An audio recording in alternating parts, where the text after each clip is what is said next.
السلام عليكم ورحمة الله وبركاته. بسم الله الرحمن الرحيم. الحمد لله رب العالمين، بارئ الخلائق أجمعين، بارئ الأنبياء والمرسلين، الذي بعد فلا يرى وقرب فشهد النجوى تبارك وتعالى. ثم الصلاة والسلام على حبيب إله العالمين وشفيع ذنوب المذنبين العبد المؤيد والرسول المسدد المصطفى الأمجد أبي القاسم المصطفى محمد. اللهم صل على محمد وآل محمد. اللهم صل على محمد وآل محمد. اللهم صل على محمد وآل محمد وعلى أهل بيته الطيبين الطاهرين سيما بقية الله في العالمين وعلى صحبه المنتجبين. عباد الله، اوصیکم و نفسی بتقوی الله. از خداوند تبارک و تعالی مسئلت دارم و همه ماها توفیق عبادت و بندگی، ترک معصیت عنایت بفرماید. Bismillahirrahmanirrahim. Setelah memanjatkan puja dan puji syukur kehadirat Allah Subhanahu wa taala dan menyampaikan salawat serta salam kepada Rasulullah dan keluarganya yang suci, saya mewasiatkan pada diri saya dan kepada mukminin mukminat sekalian dengan pesan takwa, seraya mohon kepada Allah Subhanahu wa taala supaya Allah memberikan taufik kepada kita agar kita bisa melaksanakan seluruh perintahnya dan meninggalkan seluruh larangannya. در جهان هر اتفاقی بیفتد و هر حادثه‌ای رخ بدهد یقینا یک علتی دارد. در حادثه های طبیعی انسان راحت میتواند علت رو پیدا کند. اگر برق قطع شد میتواند بفهمد دلیل قطعی برق چیست. اگر جایی آب آمد انسان پیگیری میکند، میبیند علت این آب چیست. اما در حوادث اجتماعی فهمیدن علل نیاز به تعمق و تأمل بیشتری دارد و از یک پیچیدگی بیشتری برخوردار است.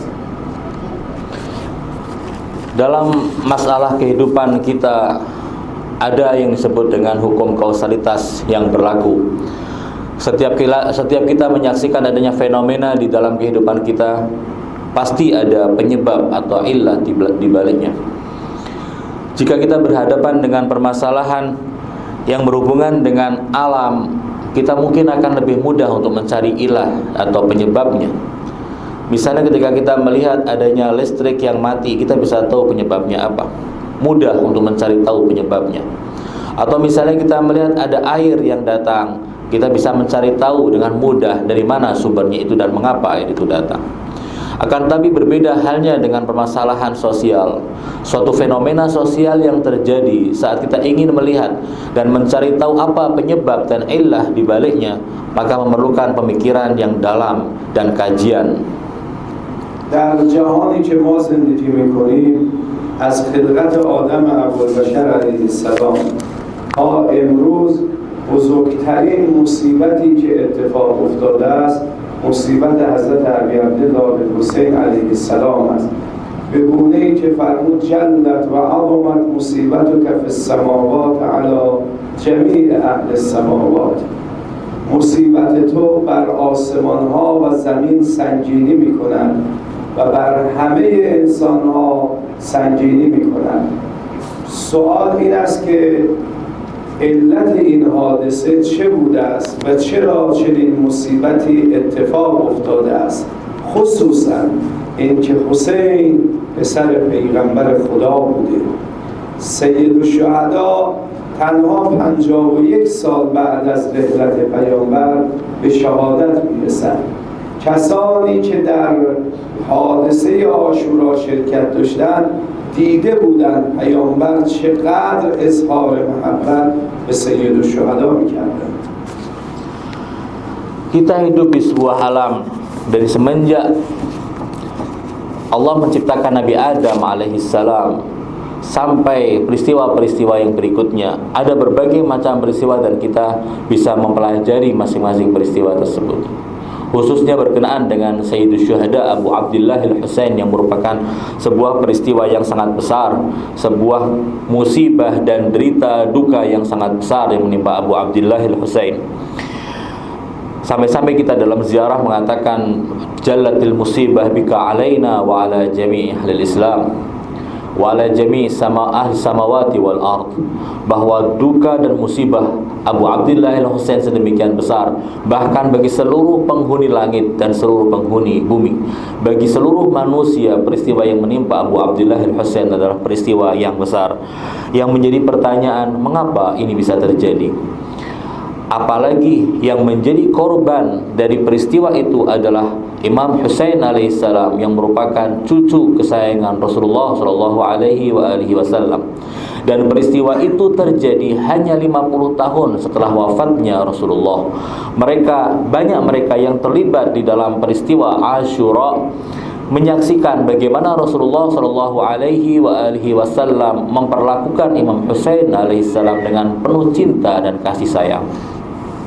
شما می‌دانید پیامبر اسلام آمدند و مردم را از جهل به دانایی و علم هدایت کردند، از ظلمات به نور هدایت کردند، به مردم آگاهی دادند، به مردم عزت دادند و مردم به صورت خودخواسته، نه اکراه و اجبار، با اراده خودشون اسلام رو پذیرفتند. همه زیر لوای پرچم اسلام بودند و افتخار می‌کردند که مسلمان شدند.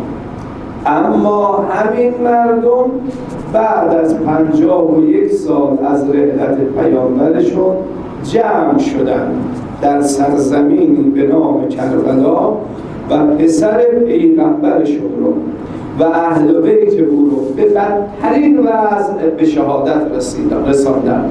سوال این است که مگر در این مدت 51 سال چه اتفاقی افتاد، چه چیزی پیش آمد که مسلمان‌ها، همون مسلمان‌هایی که پیرو پیامبر بودند، همون مسلمان‌هایی که نماز می‌خواندند، همون مسلمان‌هایی که روزه می‌گرفتند، همون مسلمان‌هایی که حج انجام می‌دادند، اینها جمع شدند و سید الشهدا عزیز پیامبرشون را، نور چشم پیامبرشون را و مهجت و قلب رسول الله رو به شهادت رساندند.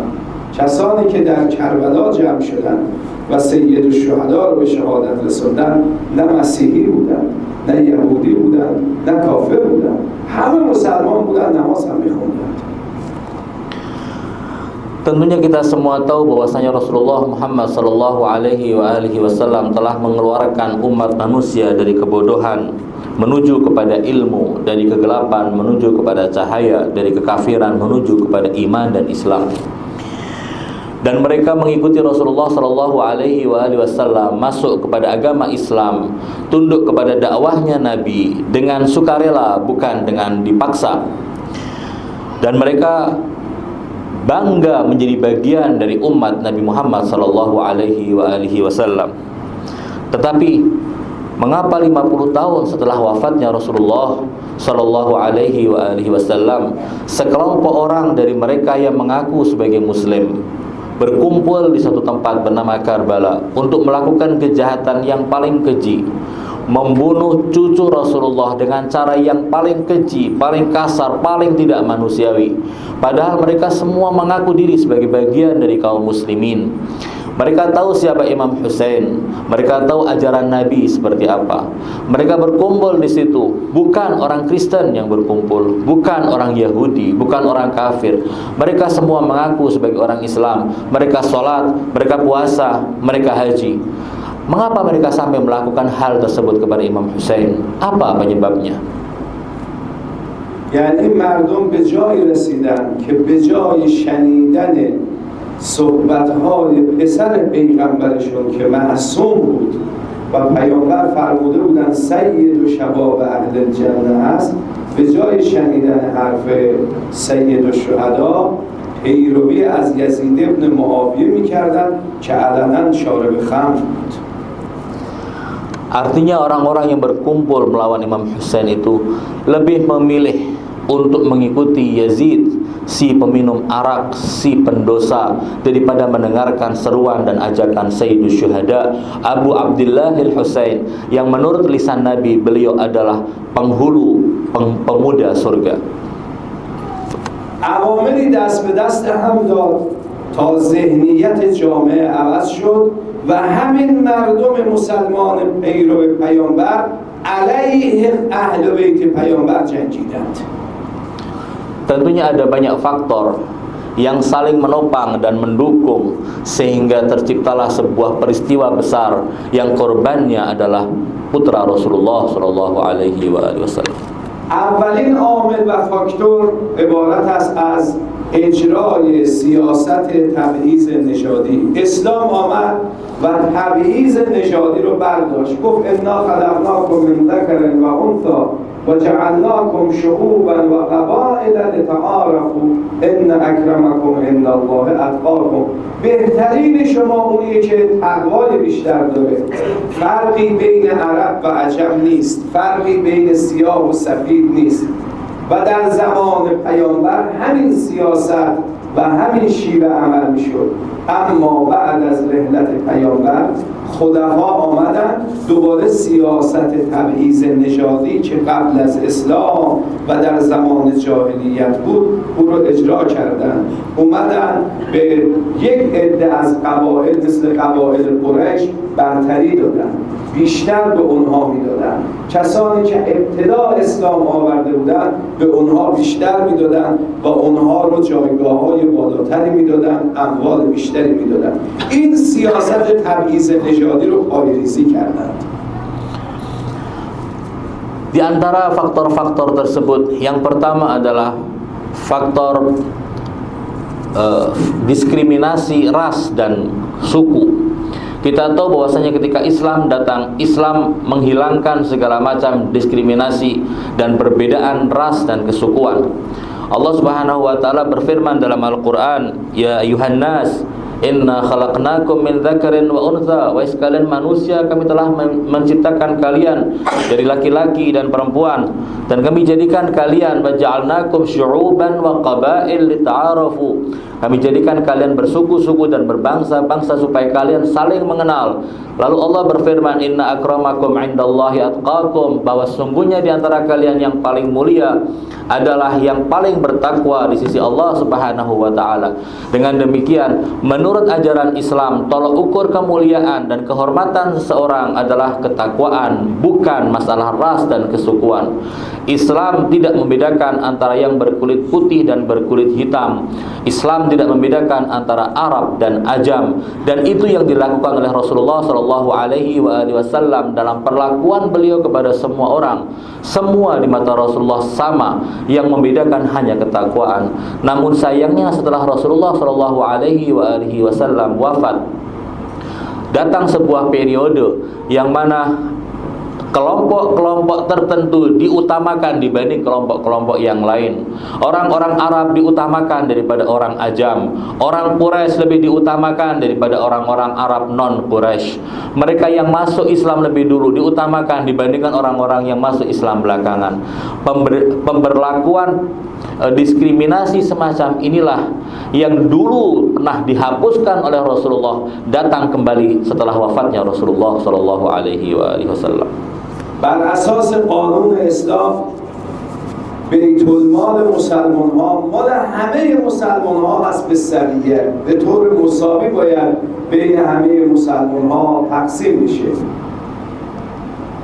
اموال زیادی از کشورهای مختلف برای بیت المال مسلمان ها میمند، اما اونها بنی امیه رو بر همه مقدم میانداختن و اموال گسترده ای را به بنی امیه میدادن. در زمان خلیفه سوم آمدن، اول کاری که کردن بخشش های زیادی دادن. مثلا به حارث ابن حکم که برادر مروان بود و مطرود بود 300,000 درهم بخشید خلیفه. به شترها و زکاتها و قطع زمینهایی که پیامبر برای همه مسلمانها قرار داده بود او برداشت داد به او فقط مال تو باشه. به سعید ابن عاص ابن امیه 100,000 درهم داد. به خود مروان حکم 100,000 درهم داد. به ابو سفیان 200,000 درهم داد. خود او 3,500,000 درهم پول برداشت و همچنین به عبدالرحمن ابن عوف 256,000 درهم پول داد. سوال این است، خب وقتی این اموال به یک طبقه خاصی داده میشد، یه عده فقیر میشد، بعد این طبقه خاص حاضر نیست عدالت رو بپذیرد. Faktor kedua adalah kehidupan borjuis dan penyalahgunaan Baitul Mal yang terjadi setelah wafatnya Rasulullah. Kita tahu bahwasanya Baitul Mal adalah khazanah kekayaan milik umat Islam, yang mana seluruh kaum muslimin memiliki hak yang sama terhadap Baitul Mal. Jika ada pembagian dari Baitul Mal, maka semuanya harus mendapatkan bagian yang sama tanpa ada siapapun juga yang mendapatkan lebih dari Baitul Mal. Kita tahu pada zaman itu banyak harta yang datang ke pusat pemerintahan dan harta-harta itu masuk ke Baitul Mal. Tetapi sayangnya ada penyalahgunaan Baitul Mal yang dilakukan pada saat itu. Terjadi pada masa Khalifah ketiga, adanya pemberian harta dari Baitul Mal secara besar-besaran dan tanpa ada alasan yang logis. Misalnya Khalifah memberikan kepada Harith bin Hakam, saudara dari Marwan ibn Hakam, uang sebesar 300.000 dirham. Selain itu dia juga mendapatkan unta-unta dan mendapatkan ladang-ladang untuk dimanfaatkannya, yang itu adalah milik kaum muslimin. Kemudian kepada Sa'id bin As, Khalifah memberikan uang sebesar 100.000 dirham. Kepada Marwan bin Hakam 100.000 dirham. Kepada Abu Sufyan 200.000 dirham. Kepada dirinya sendiri 30.500.000 dirham.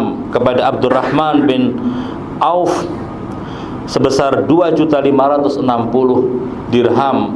Ini semua diberikan tanpa adanya alasan yang logis yang bisa membenarkan mengapa hanya orang-orang ini saja yang mendapatkan, dan itu pun dalam jumlah yang sangat besar, sementara kaum muslimin yang lain tidak. Hal inilah yang kemudian memunculkan ketidakpercayaan kepada sistem yang ada dan ketidakpuasan terhadap sistem. سیاست تبعیض نژادی و سیاست تبعیض اقتصادی سبب شد که اسلام از اون مسیر اصلی خودش فاصله بگیرد. لذا سید الشهدا علیه السلام با این سیاست ها مخالفت کردند که مبادا اسلام نابود بشه و اونهایی که از این منافع استفاده میکردن تحمل نکردند و مردم رو بر علیه سید الشهدا شوراندند و تحریک کردند. Adanya pemberlakuan perbedaan ras dan kesukuan dan penyalahgunaan Baitul Mal, mengutamakan sekelompok orang dibandingkan yang lain dalam penggunaan Baitul Mal, adalah salah satu penyimpangan yang terjadi di tubuh kaum muslimin pada saat itu. Dan ini adalah penyimpangan dari ajaran Islam. Abu Abdullah al-Husain mengajak orang untuk memperbaiki kondisi yang sudah menyimpang tersebut. یکی دیگر از فاکتورهایی که سبب شد مردم و همین مسلمان حادثه عاشورا اتفاق بیفتد این بود که معاویه ابن ابی سفیان خلافت پیامبر رو تبدیل کرد به سلطنت موروثی. علی‌رغم این که میدانست فرزندش یزید شارب الخمر است، با سگها روزها بازی میکنند، هر روز تا به شب با آلات موسیقی بازی میکند و مینوازد، ولی همین پسر نااهل خود را بر امت اسلامی گمار و او رو رئیس امت اسلامی و به عنوان خلیفه رسول الله و جانشین پیامبر معرفی کرد.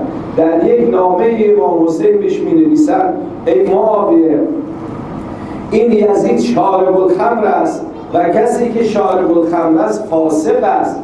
به فاسق نمیشه یک وسیله رو امانت داد، و وقت چطور تو امت اسلامی رو به اون میسپاری؟ Faktor berikutnya yang punya andil di dalam kemunculan peristiwa Asyura adalah penyimpangan yang dilakukan oleh Muawiyah bin Abi Sufyan yang menjadikan khilafah atas kaum muslimin menjadi sebuah sistem monarki. Muawiyah tahu bahwasanya anaknya yang bernama Yazid bukan orang yang pantas untuk duduk sebagai khalifah atas kaum muslimin. Dia adalah peminum arak. Setiap hari dia tidak bisa lepas dari arak.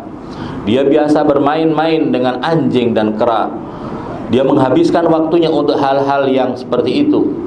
Dia hobi untuk memainkan alat-alat musik dan menyibukkan diri dengan hal-hal yang menjauhkan diri dari Allah.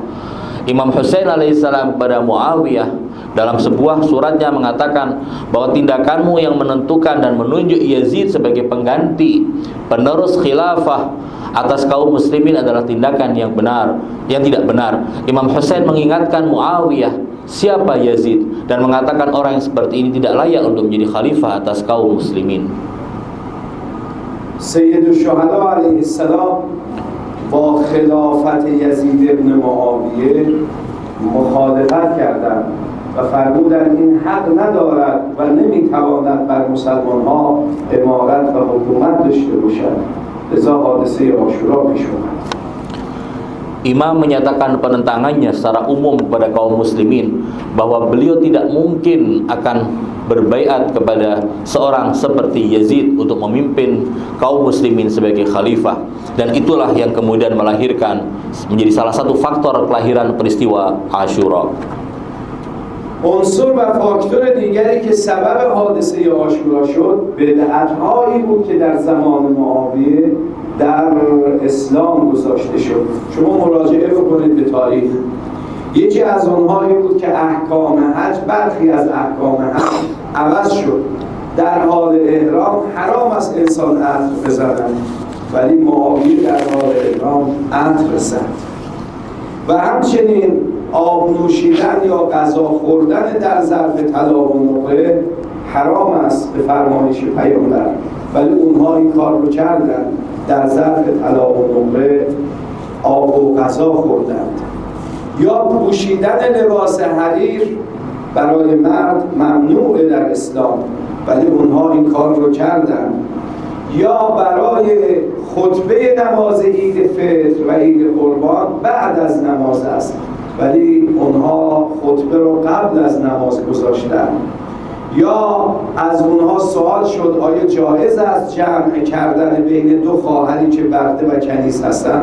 او گفت بلی و من هم آرزوی چنین چیزی رو دارم. همه اینها خلاف اسلام و بدعت‌های زیادی که در اسلام گذاشته شد. وقتی بدعت در دین گذاشته می شود، سید الشهدا علیه السلام باید با این بدعت‌ها مبارزه و مخالفت بکنند. Hal lain atau faktor lain yang andil di dalam terjadinya peristiwa Asyura dan mendorong Imam Husain alaihissalam untuk bangkit melakukan perlawanan dalam suatu upaya beliau amar ma'ruf dan nahi munkar adalah bid'ah yang dilakukan oleh Muawiyah. Muawiyah banyak melakukan bid'ah dalam agama, menyimpangkan ajaran-ajaran agama. Beberapa contoh ingin saya sebutkan dalam kesempatan ini. Yang pertama adalah setiap orang yang ihram tidak boleh ketika dia sudah ihram tidak boleh mengenakan wangi-wangian. Tetapi Muawiyah tidak peduli dengan larangan itu. Dalam keadaan ihram dia menggunakan wewangian. Yang kedua adalah Rasulullah Shallallahu Alaihi Wasallam telah mengharamkan untuk memakan sesuatu dan meminum air dari bejana atau dari wadah yang terbuat dari emas atau perak. Larangan Rasulullah ini tidak dipedulikan oleh Muawiyah dan dia makan dan minum dari wadah yang terbuat dari perak atau dari emas. Atau misalnya pakaian sutra diharamkan dalam agama Islam untuk dikenakan oleh kaum laki-laki, tetapi Muawiyah tidak peduli dengan apa yang dilarang oleh Rasulullah Shallallahu Alaihi Wasallam. Terkait dengan sholat Idul Fitri dan Idul Adha yang tidak ada azan dan tidak ada iqamah, dia justru melakukan azan dan iqamah untuk sholat Idul Adha dan Idul Fitri. Sholat Idul Adha dan Idul Fitri memiliki khutbah yang khutbahnya disampaikan setelah sholat.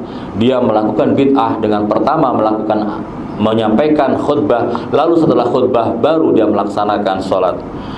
Atau misalnya ketika ditanya Muawiyah pernah ditanya, apakah boleh orang menikahi seseorang wanita yang kebetulan wanita itu memiliki saudara perempuan yang budak dan juga dimiliki oleh lelaki ini. Artinya lelaki ini memiliki budak yang merupakan saudara perempuan dari istrinya. Muawiyah menjawab, boleh, padahal hal ini dilarang dalam Islam. Dan dia mengatakan, andai saja aku bisa melakukannya. Hal-hal semacam ini dan masih banyak lagi bid'ah-bid'ah lain yang dilakukan oleh Muawiyah dan tercatat dalam sejarah, mendorong Imam Husain alaihissalam untuk melakukan gerakan perbaikan. Apa yang terjadi sudah sangat parah, harus ada gerakan revolusioner untuk memperbaiki, dan itulah yang dilakukan oleh Imam Husain alaihissalam. عامل دیگر و فاکتور دیگری که سبب قیام عاشورا شد این بود که معاویه به تمام استاندارهای خودش و والیان خودش دستور داد هر کسی فضیلتی در علی ابن ابی طالب نقل کند او را بگیرید، بکشید و خانه‌اش را هم خراب کنید. این یک. که راوی میگه من وارد کوفه شدم، دیدم تعداد زیادی از مردم به نخل‌های خرما آویزان شدند. جرمشون این بود که فضائل علی ابن ابی طالب رو نقل کرده بودند. و همچنین دستور داد بر روی تمام منبرها و بعد از تمام نمازها بر علی ابن ابی طالب ناسزا گفته بشه و چهره امیرالمؤمنین و خاندان پیامبر و اهل بیت پیامبر رو مشوش کنند و بد جلوه بدهند. Hal lain yang mendorong Abu Abdillah al-Husain untuk bangkit melakukan perlawanan dan dalam sebuah gerakan perbaikan adalah permusuhan yang sudah sampai pada tingkat yang tinggi terhadap Ahlul Bait alaihimussalam. Muawiyah mengirimkan perintah dan instruksi kepada semua gubernur dan perwakilannya di berbagai penjuru negeri Islam, yang isinya adalah siapa saja yang kalian temukan menukil dan menyampaikan hal-hal yang berhubungan dengan keutamaan dan kemuliaan Ali bin Abi Thalib, maka tangkaplah dia, siksalah dia, bunuhlah dia, ambil dan rampaslah hartanya, dan usirlah dia dari tempat-tempat mereka tinggal. Sehingga perawi mengatakan bahwa dia memasuki kota Kufah dan dia melihat adanya banyak orang yang digantung di pohon-pohon kurma. Kesalahan mereka dan dosa mereka adalah karena mereka menyampaikan hadis-hadis yang menyebutkan tentang keutamaan Amirul Mukminin Ali bin Abi Thalib alaihissalam. Inilah yang terjadi pada zaman tersebut yang mendorong Abu Abdillah al-Husain untuk melakukan gerakan revolusionernya. این جنایت‌ها و ظلم‌ها در زمان یزید به اوج خود رسید.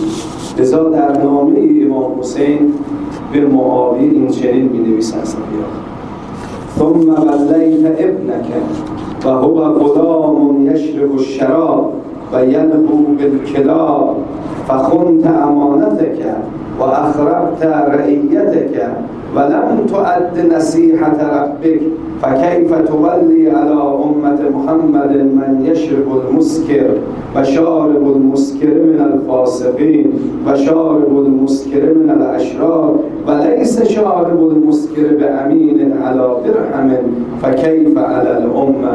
فرمودن پسر تو شارب خمر، چجوری او رو حکومت و ولایت بر مردم میدی؟ او فاسق است و او نمیتواند بر مردم حکومت بکند. در عبارت دیگری فرمودند و یزید شارب الخمور و مثلی لا یبایع یزید، مثل من با یزید بیعت نمی کند. و در عبارت دیگر حضرت فرمودند و علی الاسلام السلام اذا بلیت الامه براع مثل یزید. باید بر اسلام گفت السلام علیکم، یعنی التماس داد تمام شد، خدا حافظ، اگر رئیس امت بخواهد مثل یزید باشد. Karena itulah Imam Husain alaihissalam dalam suratnya kepada Muawiyah menyatakan bahwa, wahai Muawiyah, engkau telah membuat keputusan dengan menunjuk putramu untuk menjadi pemimpin atas kaum muslimin, menjadi khalifah. Padahal engkau tahu dia adalah seorang anak muda yang gemar untuk meminum arak. Dia adalah orang yang gemar untuk bermain-main dengan anjing. engkau telah mengkhianati amanat yang ada di pundakmu, wahai Muawiyah. Engkau telah merusak rakyat yang seharusnya engkau pimpin. Engkau tidak mempedulikan apa yang Allah kehendaki demi kebaikan. Engkau telah menunjuk putramu untuk menjadi pemimpin atas umat Muhammad, padahal dia adalah orang yang meminum minuman keras. Dan orang yang meminum minuman keras adalah orang fasik. Orang yang meminum minuman keras adalah orang yang tergolong dari asyrar, orang-orang yang jahat. Dan orang yang tergolong sebagai asyrar, orang yang tergolong sebagai orang yang meminum minuman keras adalah orang yang tidak bisa dipercaya atas 1 dirham pun. Jadi tidak bisa kita mempercayakan 1 dirham itu dipegang oleh peminum khamr. Bagaimana engkau akan memberikan amanat umat kepada seorang peminum khamr? Ini yang dikatakan oleh Imam Husain alaihissalam kepada Muawiyah. Dalam kata-kata beliau yang lain, beliau mengatakan bahwa Yazid adalah peminum khamr. Orang seperti aku tidak mungkin akan membaiat orang seperti dia. Imam Husain juga menjelaskan gerakannya ini, bahwa gerakannya adalah supaya Islam bisa terselamatkan dari penyimpangan-penyimpangan karena ada pemimpin seperti Yazid. Beliau mengatakan Islam hanya tinggal nama dan kenangan jika Islam dipimpin oleh seorang seperti Yazid. Bismillahirrahmanirrahim. Qul huwallahu ahad, Allahus samad, lam yalid wa lam yulad wa lam yakul lahu kufuwan ahad. Sadaqallahul aliyyul azim. Inna Allaha wa malaikatahu yusalluna 'alan nabi ya ayyuhalladzina amanu sallu 'alaihi wa sallimu taslima.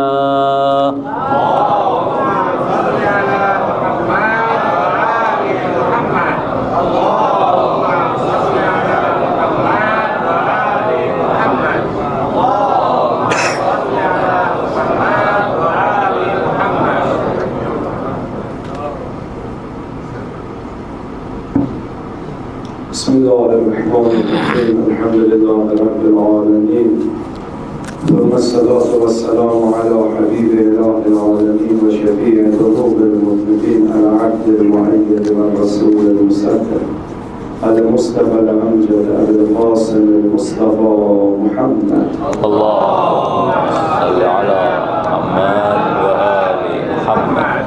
Allahumma salli ala Muhammad wa ali Muhammad. Allahumma salli ala Muhammad wa ali Muhammad. وعلى أهل بيته الطيبين الطاهرين سيما ابن عمه وكاشف سره علي أمير المؤمنين وعلى ابنته فاطمة الزهراء سيدة نساء العالمين وعلى ولديه الحسن والحسين سيدي شباب أهل الجنة وعلى علي بن الحسين ومحمد بن علي وجعفر بن محمد وموسى بن جعفر وعلي بن موسى ومحمد بن علي وعلي بن محمد والحسن بن علي والخلف القائم. اللهم صل على محمد وآل محمد وجدك على والدك وأمنائك في بلادك.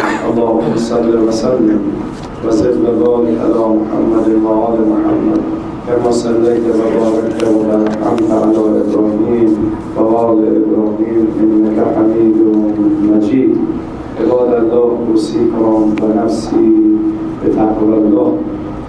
2 مسئله را خدمت شما خلاصه عرض می‌کنم.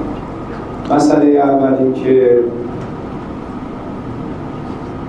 حادثه عاشورا حادثه نیست که تنها اختصاص به شیعه داشته باشد، بلکه همه مسلمانان جهان، همه آزادگان جهان، مسیحی‌ها، یهودی‌ها، بودایی‌ها، هندوها، همه برای سید الشهدا عزاداری می‌کنند و گرامی می‌دارند. اما متاسفانه عده‌ای از مسلمان‌ها نسبت به برگزاری عزاداری برای سید الشهدا اشکال می‌کنند، شبهه می‌کنند که چرا برای سید الشهدا مجالس عزاداری برگزار می‌شوند. سوال این است که آیا واقعاً برگزاری مجالس عزاداری برای سید الشهدا علیه السلام خلاف اسلام است، خلاف دین است و آیا بدعت است یا نه؟ Setelah menyanjatkan puja dan puji syukur kehadirat Allah Subhanahu wa taala dan menyampaikan salawat serta salam kepada Rasulullah dan keluarganya yang suci, kembali saya mewasiatkan takwa kepada diri saya dan hadirin hadirat sekalian. Ada dua permasalahan yang ingin saya sampaikan secara singkat. Yang pertama adalah bahwa berduka dan berkabung untuk Abu Abdillah Al-Husain bukan hanya milik kaum muslimin Syiah saja, milik seluruh kaum muslimin, bahkan milik orang-orang Masihi, orang-orang Kristen, orang-orang Yahudi, orang-orang Buddha. Mereka juga sedih dan menganggap bahwa Imam Husain adalah milik mereka, dan mereka menggelar majlis-majlis untuk Abu Abdillah Al-Husain. Namun sayangnya di tengah kaum muslimin ada sekelompok orang yang justru mempertanyakan dan mempersoalkan kenapa orang-orang ini menggelar majlis-majlis untuk Abu Abdillah Al-Husain. Kita bertanya kepada orang-orang yang mengkritik dan mempertanyakan, mempersoalkan majlis-majlis Abu Abdillah, apakah menggelar majlis aza dan berduka untuk Abu Abdillah Al-Husain adalah sebuah perbuatan yang bertentangan dengan ajaran agama Islam ataukah tidak? Apakah majlis-majlis aza untuk Abu Abdillah Al-Husain adalah sebuah bid'ah yang dilarang dalam Islam? این یک مسئله است که البته نیاز به یک خطبه مفصلی دارد که از نظر اسلام و سابقه تاریخی اسلام در برگزاری عزاداری بحث میشه. اما امروز ما شاهد هستیم در کشورهای مختلف حتی غیر مسلمان ها برای سید الشهدا احترام ویژه قائل هستند. دوستان ما زحمت کشیدن و عبارت عده‌ای از شخصیت‌های بزرگ غیر مسلمان رو در رابطه با امام حسین نوشتن و به دیوارها آویزان کردن. میتونید بخوانید کتاب‌های زیادی از مسیحی‌ها غیر مسلمان‌ها در رابطه با سید الشهدا نوشته شده است. من خودم با شخصیت‌های بزرگ غیر اسلامی، غیر مسلمان دیدار داشتم. اینها میگفتن ما فوق‌العاده سید الشهدا علی عبدالله الحسین رو احترام میگذاریم به خاطر اینکه برای آزادی بشر، برای مخالفت با بردگی بشر قیام کرد و هم خودش به شهادت رسید و هم اهل بیتش اسیر شدن و اون همه شکنجه شدن. حتی بدون دین باید این عمل مورد قداست و تقدیر و تشکر قرار بگیرد. Tentunya untuk menjawab pertanyaan ini diperlukan pembahasan yang panjang dan khutbah Jumat yang secara khusus membahas masalah itu. Tapi secara singkat saya katakan bahwa menghormati Imam Husain alaihissalam dilakukan bukan hanya oleh kaum muslimin. Kita lihat banyak buku-buku yang ditulis oleh para penulis-penulis non-muslim yang membahas tentang keutamaan dan kemuliaan Abu Abdillah Al-Husain. Bahkan saya secara pribadi bertemu dengan tokoh-tokoh non-muslim yang mereka mengatakan kepada saya bahwa mereka sangat menghormati Abu Abdillah Al-Husain. Mereka mengatakan bahwa Imam Husain sangat dihormati, bukan hanya karena kalau bagi kaum muslimin karena dia adalah menghidupkan agama, tapi bagi kami orang-orang yang bukan muslim, Imam Husain menyuarakan kemerdekaan, menyuarakan kebebasan, menyuarakan suara membela orang-orang yang tertindas, melawan kezaliman. Ini adalah salah satu hal yang harus diagungkan dan dihormati. Demi untuk keadilan, demi untuk melakukan perlawanan terhadap kezaliman, demi untuk memberikan kebebasan, demi untuk menyelamatkan umat, beliau rela untuk menjadi syahid dan meneguk cawan syahadah. Beliau juga rela menyaksikan keluarganya menjadi tawanan. Ini semua adalah pengorbanan yang sangat besar yang harus mendapatkan penghormatan yang tinggi dari semua orang. نکته دوم که لازم است ما توجه به آن بکنیم بحث استقلال اندونزی است که بیش از 70 سال از استقلال اندونزی می‌گذرد و این ایام استقلال اندونزی است. یکی از اهدافی که سید الشهدا به خاطر آن قیام کرد همین استقلال و آزادگی بشر بود و امروز ما پهلوانان و قهرمانان این کشور را که به خاطر استقلال این کشور و خارج شدن از یوغ بردگی کشورهای غربی و بلند کشته شدن، اونها رو شهید می‌نامیم و میگیم اونها شهید هستند و پیش خدا مقام بالایی دارن و ما این روز رو باید گرامی بداریم، این روز رو باید بزرگ بداریم و یاد کسانی که در راه استقلال کشور تلاش کردن یادشون رو باید همیشه زنده نگه داریم، گرامی بداریم و اونها رو شهید بنامیم. سید الشهدا علیه السلام هم همین استقلال رو دنبالش بودن، آزادی رو دنبالش بودن.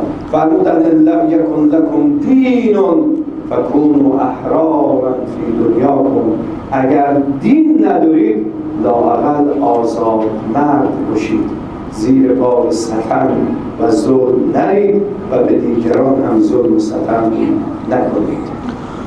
Masalah kedua adalah masalah kemerdekaan Republik Indonesia.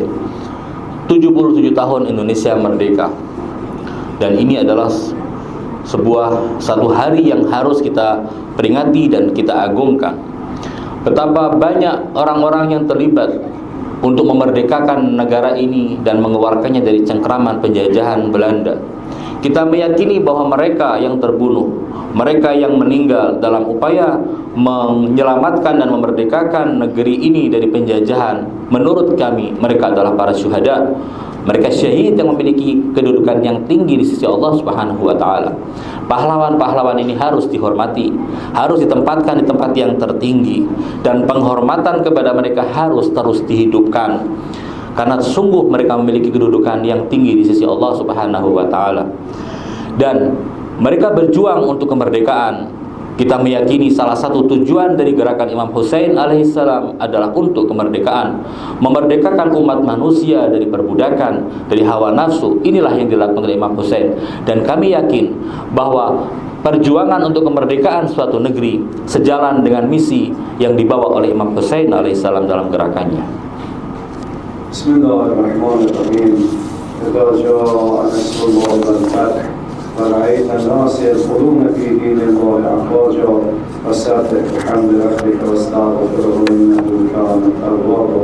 اللهم اغفر للمؤمنين والمؤمنات والمسلمين والمسلمات الأحياء منهم والأموات